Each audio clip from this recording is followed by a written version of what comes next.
Identidad, cultura y el acontecer diario están en La Hora del Museo. Desde ahora, les invitamos a un encuentro cotidiano con nuestra historia. Aquí comienza La Hora del Museo, un programa del Museo Histórico Nacional y Radio USACH 94.5. Hola, ¿cómo están? Sean muy bienvenidos y bienvenidas a un nuevo capítulo de La Hora del Museo, tu programa de entrevistas favorito, el programa del Museo Histórico Nacional. Y les cuento que el día de hoy vamos a conversar sobre un libro que rescata historias de viajeros que llegaron a nuestro país en el siglo XIX, principios del siglo XX. Y de verdad que está alucinante. Yo lo estuve leyendo y me llevé muchas sorpresas. El libro se llama De Europa al fin del mundo, relatos de viajes a Chile. Y lo firman mis dos invitadas del día de hoy. Cecilia Bouchat, no sé si lo dije bien, probablemente lo dije mal, y Carolina Valdivieso. Oye, qué rico tenerlas acá. Me encantó el libro. Sin duda es muy interesante conocer la visión de estos viajeros. Así que bienvenidas a La Hora del Museo. Muchas gracias por la invitación. Y por los comentarios. Ya, antes de hablar del libro, quiero hablar de ustedes dos como dupla creativa, como pareja de escritoras. Quiero que que nos cuenten desde cuándo están trabajando juntas, cuántos libros han publicado. Yo sé que han ganado premios, han hecho libros bien interesantes, entonces quiero conocer un poco eso, la interna, ¿no?, de esta dupla creativa. ¿Quién parte? ¿Cecilia, Carolina? Hablamos casi siempre por orden alfabético, la B larga y después la B corta. A ver, las dos fuimos profesoras de la Universidad Católica.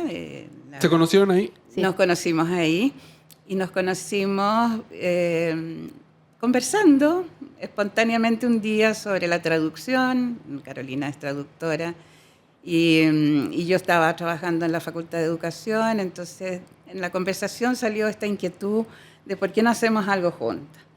Y nos presentamos en varios proyectos de investigación que afortunadamente los ganamos y nos pusimos a trabajar en el tema de la traducción en literatura infantil.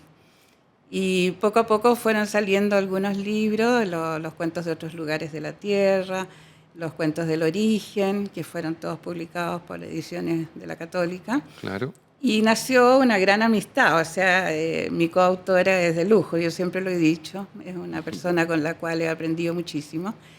Y entonces también surgió este libro, esta es la segunda edición del libro. Claro. Y bueno, ha sido un trabajo muy fructífero, muy, muy rico académicamente hablando, pero también muy rico desde el punto de vista de la amistad. Claro. Carolina. Mi lado de la historia. Bueno, la historia es larguísima. El primer proyecto de investigación... ¿Son más de 20 años?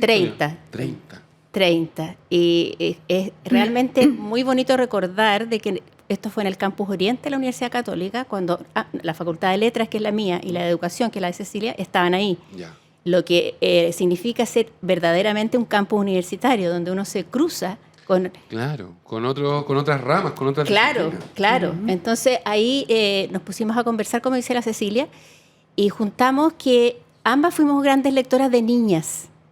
Y nos dimos cuenta que cómo se nos había ido juntando el acervo de tener una enciclopedia, como diría Humberto Eco, desde niña, de buenas lecturas infantiles.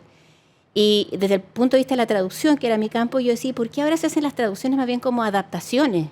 Y se evita todo aquello que enriquece, porque puede ser un objeto diferente, o puede ser una costumbre diferente. Todo eso se aplana y se convierte en algo que lo que importa es la historia, pero no las particularidades de esa historia, que es lo que hace que uno, después de leer Los Hermanos Grimm bien traducido, pueda leer el romanticismo alemán, claro, porque ya tiene una capa. Entonces, así nos empezamos a dar cuenta de las falencias que había, y era interesante desde el punto de vista de ambas disciplinas, o sea, desde la literatura y desde la educación, cómo indagar más en las metodologías de investigación en cuanto a un tipo de traducción específica para los cuentos tradicionales, no digamos infantiles. Claro. Y así partió, de la teoría a la práctica.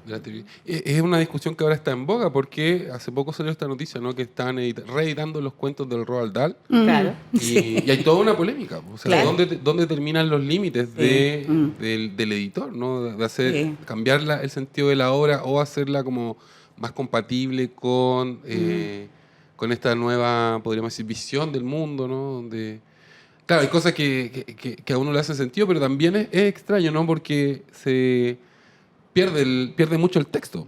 No, además no puedo dejar de recordar la magnífica presentación que hizo nuestra amiga Jacqueline Balcells, Sí. autora conocida, en el caso del primer libro, Cuentos de otros lugares de la Tierra, cuando ella dijo en la presentación, dentro de estos libros, de estos cuentos que hay en ese libro, hay algunos que pueden resultar un poco, ¿cuál sería el adjetivo, Cecilia? Perturbadores. Perturbadores. Y entonces la Jacqueline dijo, ¿y qué pasa? Los que leen estos cuentos también ven las noticias. Claro. Y eso es verdad, Y ahí, claro. no es ficción. No es ficción. Y claro, y nadie hace la reflexión de que tenemos Crónica Roja a las 12 del día, Todo a las el día. 3 de la tarde, todo el día, asesinatos, Todo el día. violaciones. Y terrible. Y terrible. Claro. Y aquí estamos en un mundo simbólico, en un mundo mucho más estructurado. Donde se puede elaborar, Claro. además. Y Exacto. si todo es tan edulcorado, como se dice, bueno, ¿qué haces? Sales a la calle y ¿qué? Es mentira, entonces. Claro. Es muy interesante esta reflexión, ¿no? ¿Cuáles son los límites? Y por otra parte, ¿cuánto pierde la literatura y cuánto pierden los lectores con estas versiones edulcoradas, suavizadas? Claro, me acuerdo que Jacqueline se refirió a Hansel y Gretel en esa Sí, oportunidad. en esa oportunidad. Es monstruoso que los padres Claro. abandonen a sus hijos, pero en la vida real también pasa. Claro. Claro, claro. Pero esos niños fueron capaces de salir adelante, entonces quedémonos con el relato hasta el final. Claro. Claro. ¿Ah? Claro, si no va a ser todo muy como el tono Disney, ¿no? Como este tono un poco buenista, que no cae nunca mal, que todo... Claro. Y eso, digamos, es una opción, pero no es la única opción. También ojo con eso, que se está homogenizando también la literatura y eso no puede ser, porque la literatura es justamente lo contrario, son multiplicidad de voces, de países, de historias, ¿no? Eso es lo más rico de la literatura. Oye, nos fuimos por la rama, pero me parece que es importante tocar este tema. Me gustaría ahora que nos cuenten, bueno, ¿qué fue lo que las motivó a investigar a estos viajeros, a los que están acá en el libro? ¿Cómo surge esta conversación? ¿Por qué este interés? ¿Cómo nace finalmente de Europa al fin del mundo? En una de las tantas conversaciones que teníamos con Carolina, se me ocurrió contarle que en un viaje que había hecho recién a Suiza por razones profesionales y también familiares, yo había ido pensando todo el rato en el Atlántico, sentada cómodamente en un avión, tomándome un rico café, qué sé yo, en mi abuela, en mis antepasados, en mis bisabuelos que atravesaron largo tiempo hasta llegar al sur de Chile y todo eso. Entonces salimos las dos interesadas por los viajeros. ¿Quiénes eran estas personas que eran capaces de idealizar esta salida hacia otros mundos que no conocían? Y bueno, nos pusimos a conversar y surgió la idea de los viajeros, ¿verdad? Sí, es bien emocionante porque cada uno tiene sus viajeros favoritos. Claro. Entonces Claro. empezamos como a competir o a sumarle méritos a cada viajero. Y estos viajeros, los finalistas, digamos, ¿Ya? que salen en el Claro. libro, son por montones de razones porque han dejado una impronta gigantesca. Y hay muchos de ellos. Son 12 viajeros. 12. Recordemos eso. Sí, son 12. Son todos muy conocidos, Claro. casi todos son muy conocidos. Pero algunos de ellos, sus descendientes son muy orgullosos de lo que ellos dejaron. Por Del ejemplo, aporte, de la del huella. aporte. Porque también conversamos con descendientes. Y de los dos hermanos Filippi, uno dejó descendencia. Rodolfo tuvo 10 hijos. Wow. Bernardo no dejó descendencia porque lo mataron los indios en Punta Arenas, con un enfrentamiento que hubo. Y de estos hijos de Rodolfo ya vamos como en la 4ª generación, pero todos saben la historia. Claro. Y entonces, como validando lo que queríamos hacer o viendo dónde podíamos encontrar texto, y ahí los bisnietos, no sé, pero fíjate, toda la flora y la fauna de Atacama dice pH tanto hasta el día de hoy, Exacto. porque él la catastró. Entonces, nos fuimos como sorprendiendo Sí. del legado que habían dejado y la huella que dejaron y que persiste la huella. Hasta el día de hoy lo vamos a ir viendo porque vamos a conocer algunas de las historias, ¿no? que Claro. ustedes rescatan en el libro. Tenemos que parar, tenemos que hacer nuestra primera pausa a esta hora del museo, pero nos quedan 30 minutos todavía para seguir conociendo, conversando este libro que les recomiendo. Ya va en su 2ª edición. Se llama De Europa al fin del mundo, relatos de viajes a Chile. Quédense en la sintonía de Radio USACH porque les prometo sorpresas a la vuelta de esta pausa.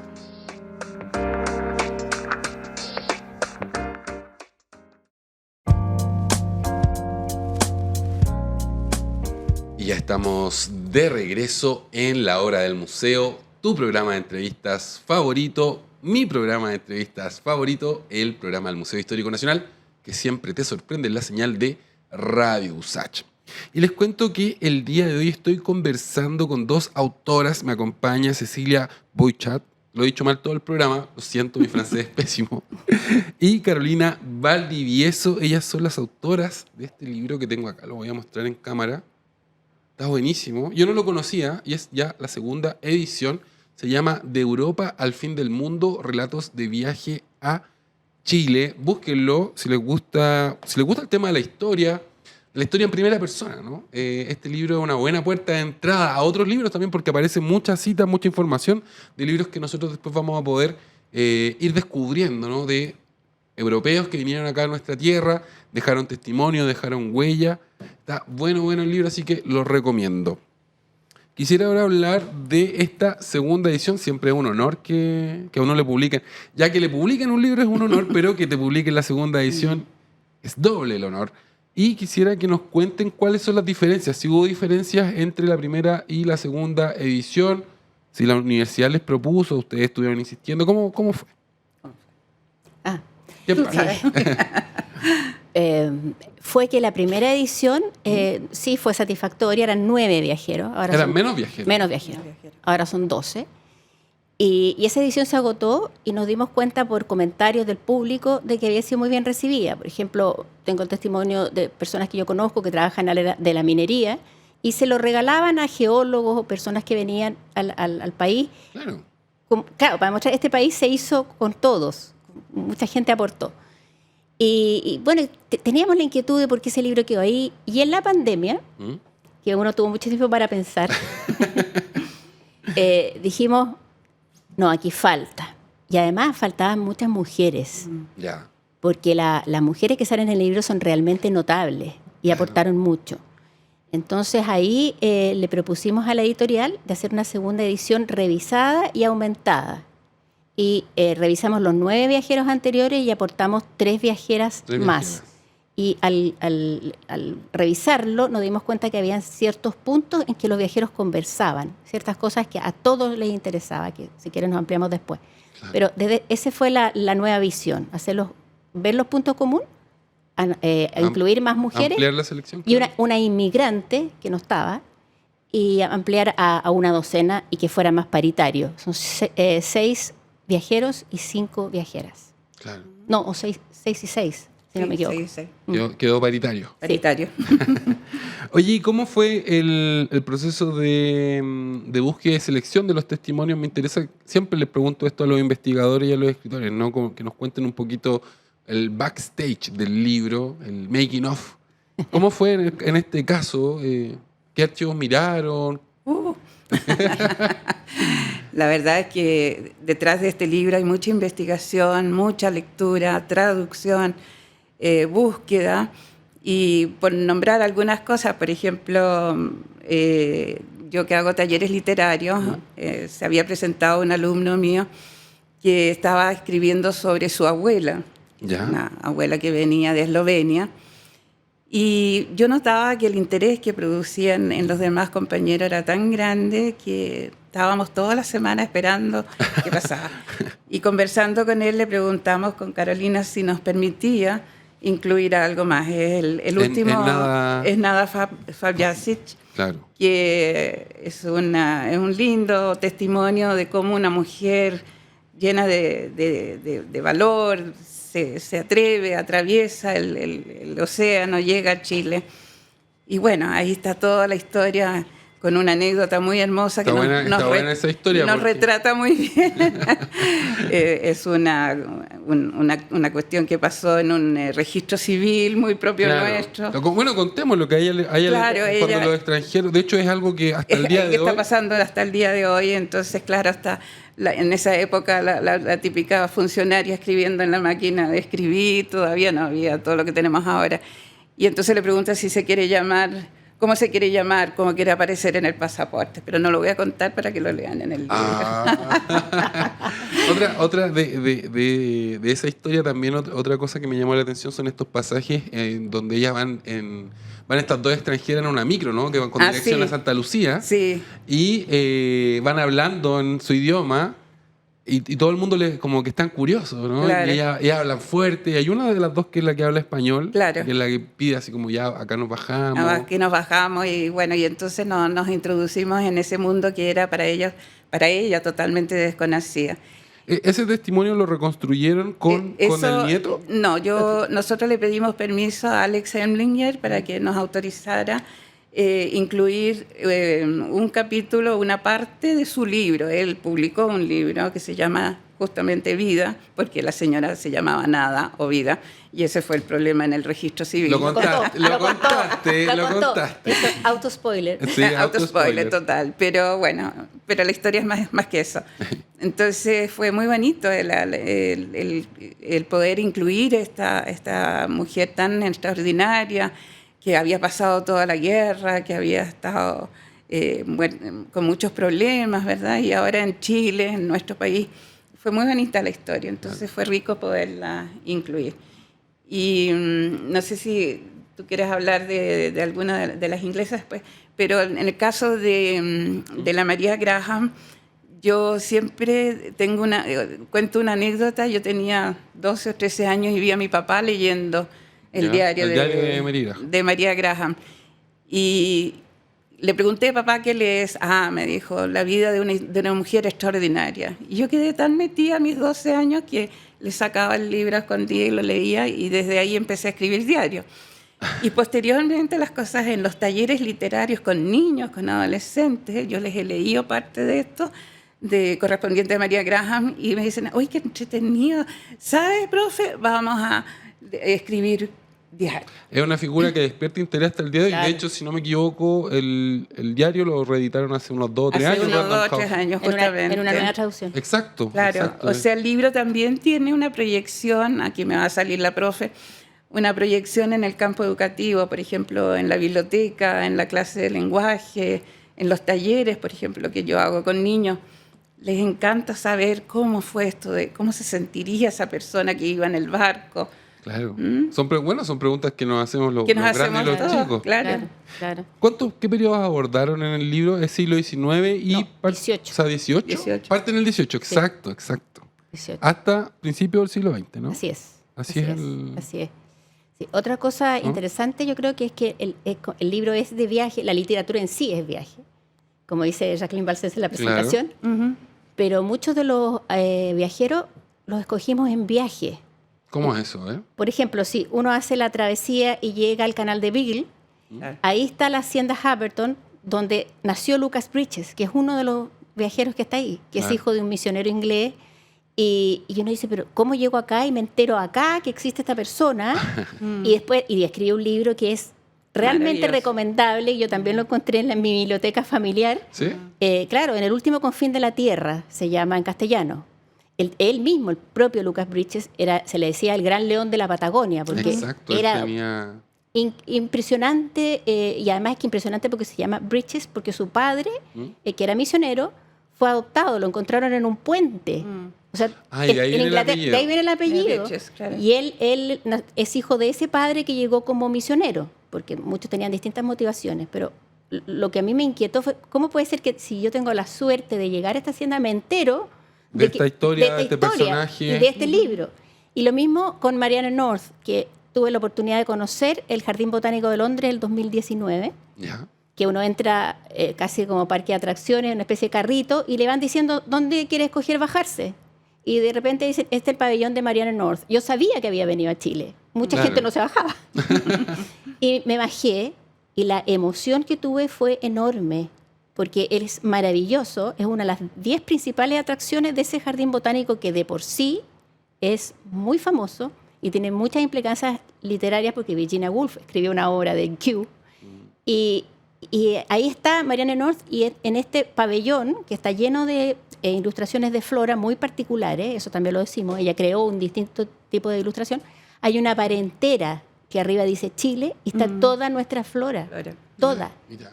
Y decía, pero bueno, también en el libro están los links de los museos, de manera que cualquiera que lee el libro puede ampliar el viaje. Sí, pues. Y decía, pero ¿cómo puede ser que esto la gente se baja, viene a este jardín y ve nuestra flora y nosotros no sabemos que hubo una señora que pasó travesía y peligro por retratar nuestra flora? Claro.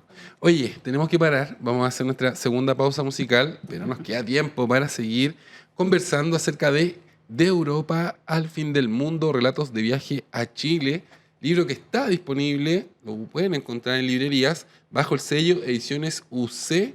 Si te gusta la historia, si te gustan los viajes, si te gusta el mundo de los viajeros, acá hay una buena puerta de entrada. ¿Por qué? Porque este libro nos invita a seguir leyendo, a seguir descubriendo, ¿no? Las historias que están detrás de estos viajeros. Así que totalmente recomendado el libro de hoy. Nos vamos con una canción y luego volvemos con más Hora del Museo.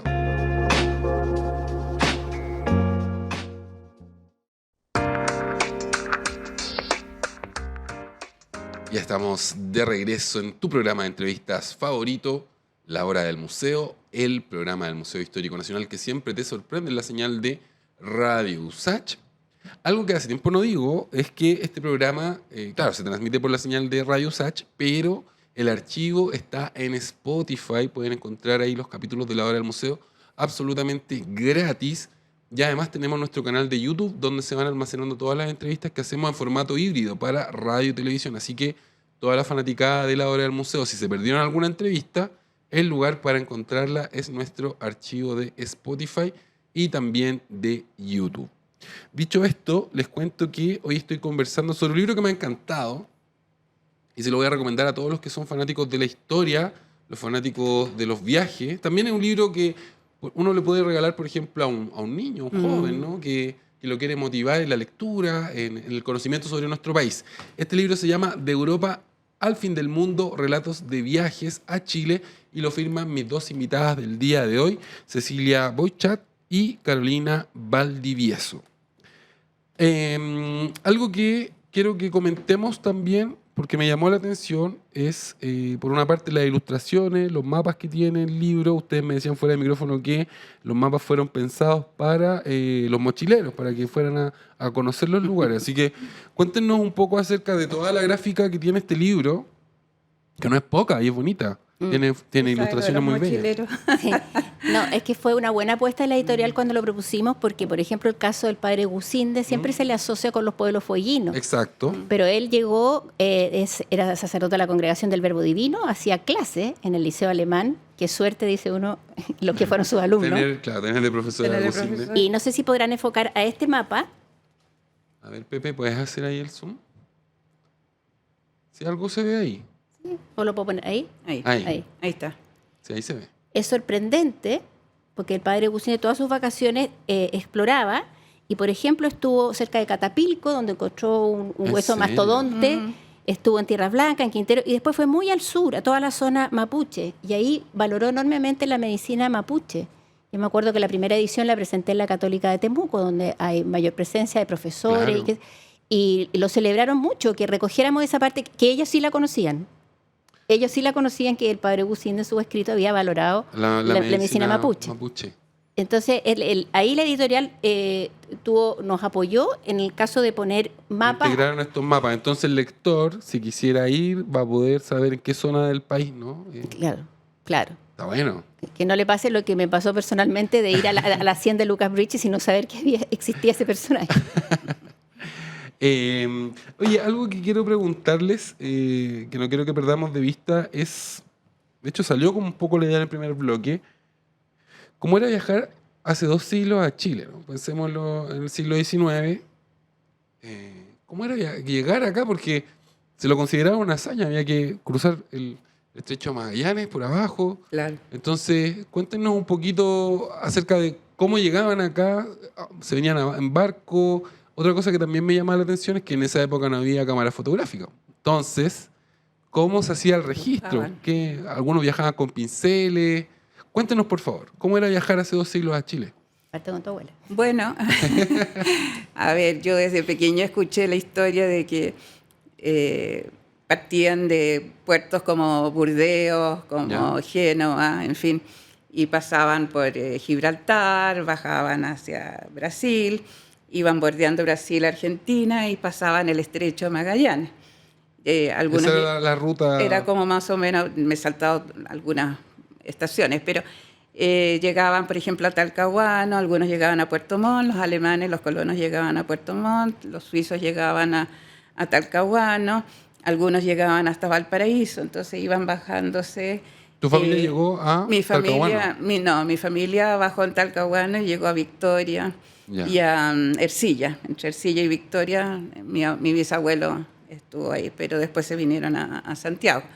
Entonces, el viaje duraba alrededor de 35 días, con todas las tormentas que se pueden imaginar. El estrecho de Magallanes no es lo más tranquilo que hay. Claro. Pero una vez que salían al Pacífico ya la cosa a lo mejor se calmaba un poco. Pero hay que pensar que no venían en primera clase ni en las mejores condiciones, claro.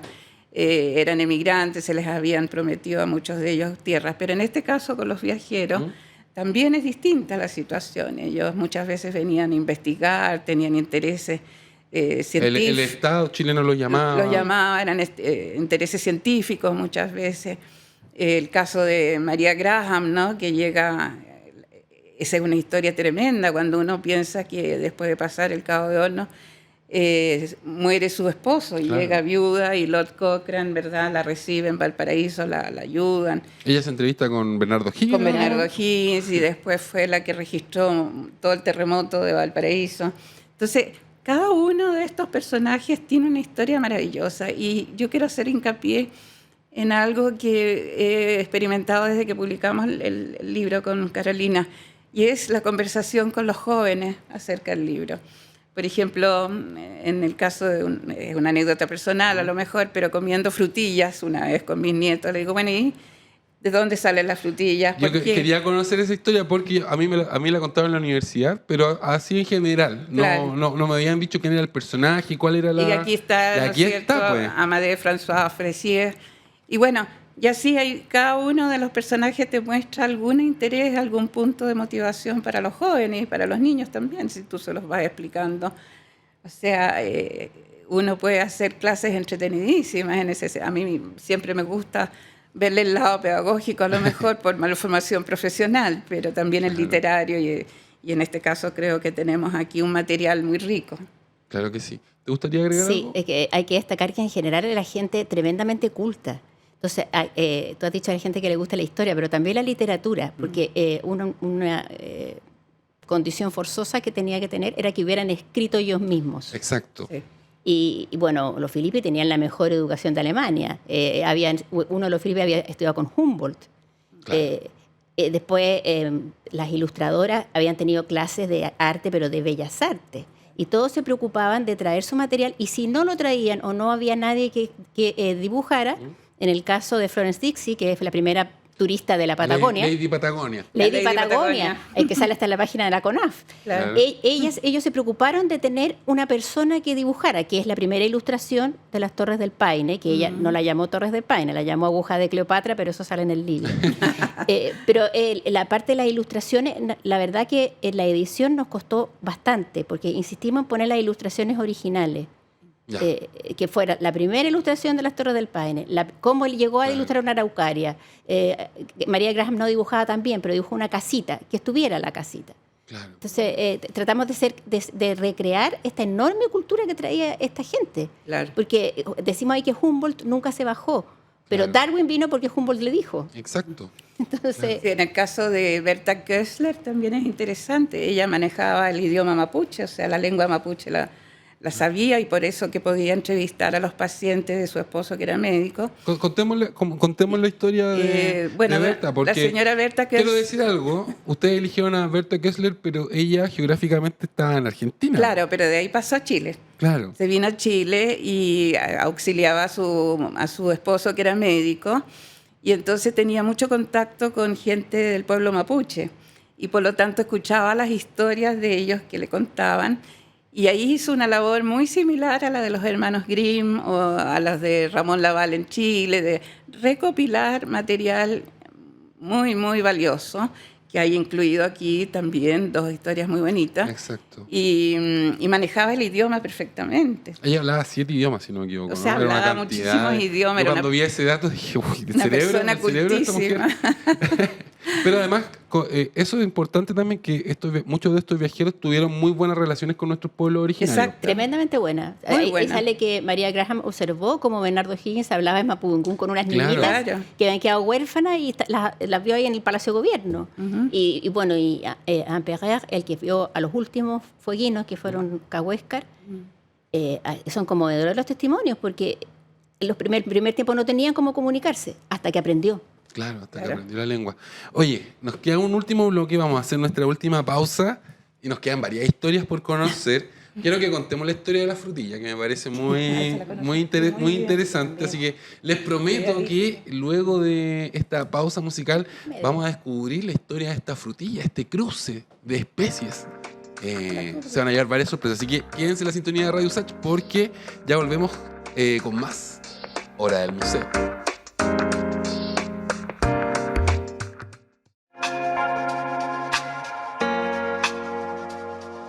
Ya estamos de vuelta, último bloque de la Hora del Museo, tu programa de entrevistas favorito, el programa del Museo Histórico Nacional que siempre te sorprende en la señal de Radio Usach. Y te cuento que hoy estamos conversando sobre este libro bien interesante, un libro que rescata el testimonio de distintos viajeros que vinieron desde Europa a nuestro país. El libro se llama, para que lo busquen, De Europa al fin del mundo, relatos de viajes a Chile.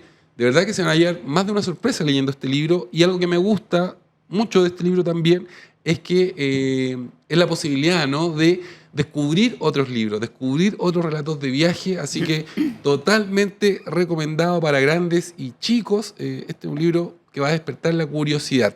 Y quiero, lo prometido es deuda, dicen. Quiero que contemos la historia de la frutilla, que me parece muy interesante, y de Amadé François Fressier. ¿Quieres que lo cuente yo? Sí, ¿Quién lo va a contar, por sí, favor? por un detalle bien importante. Bueno, el autor de este texto era un espía. Un espía mandado por Luis XIV, porque acuérdense que este lado del mundo los colonos eran españoles y portugueses. Exacto. Entonces- Durante siglos los puertos solo podían establecer relaciones con barcos de bandera española o portuguesa. Claro. Y los ingleses y franceses mandaban sus espías para ver qué se estaban perdiendo.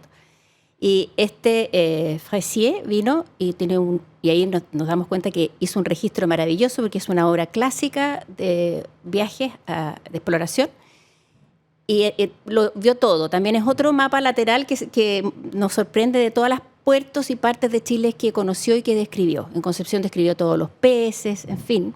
Y casi todos estos viajeros establecen comparaciones. Este pez se parece a tal otro que está en Francia, en fin.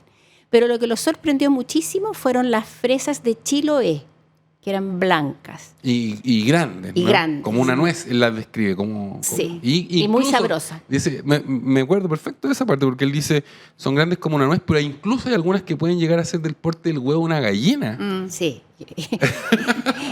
Bueno, ahí yo creo que entra un poco el realismo mágico. ¿Pero qué pasó con estas fresas? Bueno, y él se llevó 5 plantitas en el barco, con todas las dificultades ya descritas de los viajes interoceánicos, y llegó con estas plantas a Francia. Le regaló uno al que las había regado con agua dulce todo el viaje. Y bueno, ahí se lo entregó otro al jardinero del Jardín Real. No voy a contar todo el cuento, pero seguían siendo blancas y no producían flores. Y no daban fruto. No, era la que había llevado, pero las plantas no volvían a Claro. producir. Y de repente, por una cosa fortuita, estas plantitas fueron a dar a una región de Francia que se llama Plougastel, que tiene un clima mediterráneo parecido al nuestro. Y de repente aparecieron las fresas rosadas, deliciosas. Y grandes, ¿no? Que era una Grandes. cualidad que no tenía la fresa europea. Claro. Que eran más pequeñitas. Dulces, grandes, rosadas, aromáticas, maravillosas. No voy a contar qué pasó, ¿Lo vamos a porque dejar en el misterio? el espía sabía mucho de recursos naturales y de espionaje, pero no de biología, de botánica. Claro, y eso fue un misterio durante un tiempo, ¿no? ¿Por Claro, qué, menos por mal qué que- habían dado fruto y por qué este fruto? ¿Y por qué este fruto? Obviamente una hibridación que ahí sale en el relato, pero lo que es interesante es que en esa región de Plougastel hay un museo que se llama Museo de la Fresa y el Patrimonio. Está el link en el libro y es impresionante porque uno se pincha el link y inmediatamente le dice, las fresas vienen de Chile, en Francia. Claro. De nuevo, este es mi punto de vista, que cómo nos ven de afuera. De afuera nos dicen, oye, ustedes hacen bien esto, o esto que ustedes tienen es valioso. Sí, el vino, por ejemplo. Sin ir más Claro. lejos, que también hay una relación muy estrecha con Francia. Claro, Ya. claro. Entonces, de ahí, las 300 variedades de fresas que tienen en Francia, donde no pueden prescindir de la fresa para sus postres. Para y sus preparaciones. recetas, Claro. ¿no? El origen es chileno. Sí, esto es sin ser nacionalista ni nada de eso. Hay un dato objetivo ahí. Otro dato que aparece en el libro que me llamó la atención era el nombre de la araucaria en inglés. ¿Puzzle? El puzzle del rompecabezas del mono. Del rompecabezas, que también lo encontré alucinante, no tenía idea, ¿no? Y ese nombre se lo puso la WWF, o sea, una organización internacional. Claro. La razón está ahí. Y para cerrar las fresas, Sí. lo que decíamos antes que los viajeros conversaban en esta segunda edición, ahí pusimos que la María Graham observó las fresas que eran ricas. ¿Cuál es el otro que Cecilia que habla de las fresas? Pero son 3. Son 3, sí. Que se fijaron en esto, que nuestras fresas Sí. eran de buena calidad, pero Sí. eran blancas.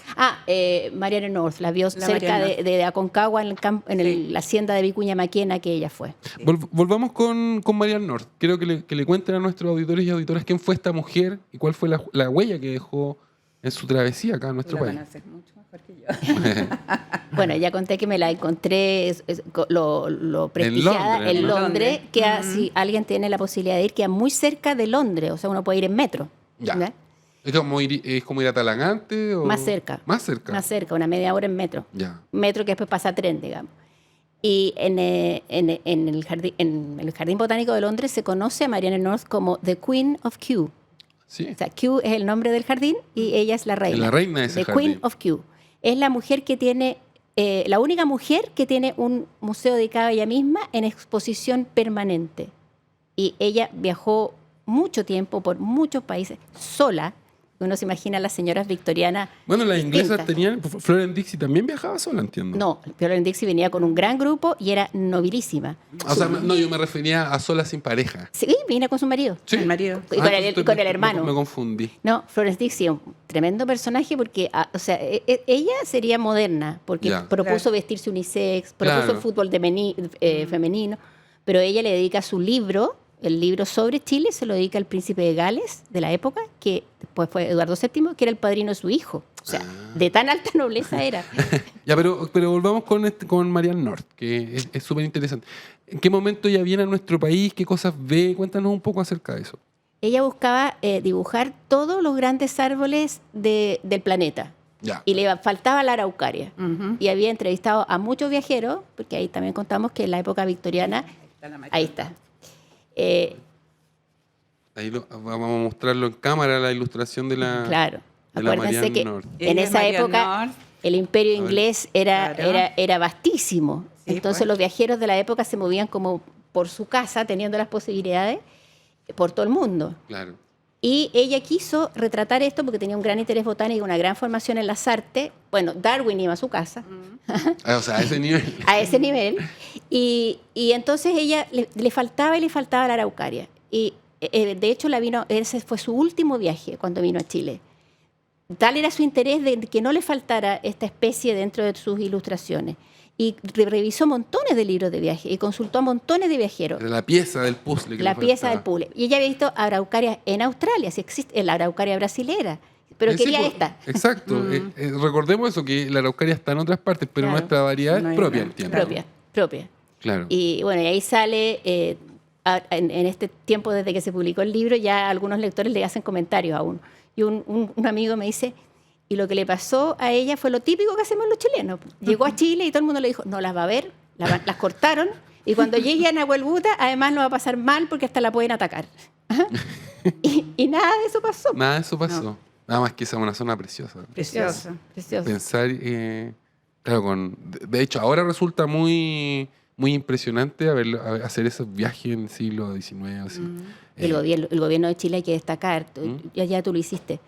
le daba facilidades o llamaba a estos Claro. viajeros. Era una preocupación de Sí. Estado, ¿no? Atraer a estos naturalistas, atraer a esta gente que El aporte, pudiera claro. clasificar, Sí. nombrar. Y ella lo reconoce, dice Ella que lo el reconoce. gobierno le dio un pase libre en ferrocarriles. Mira. Ah, Ujú. Sí, no todo lo hacemos tan mal.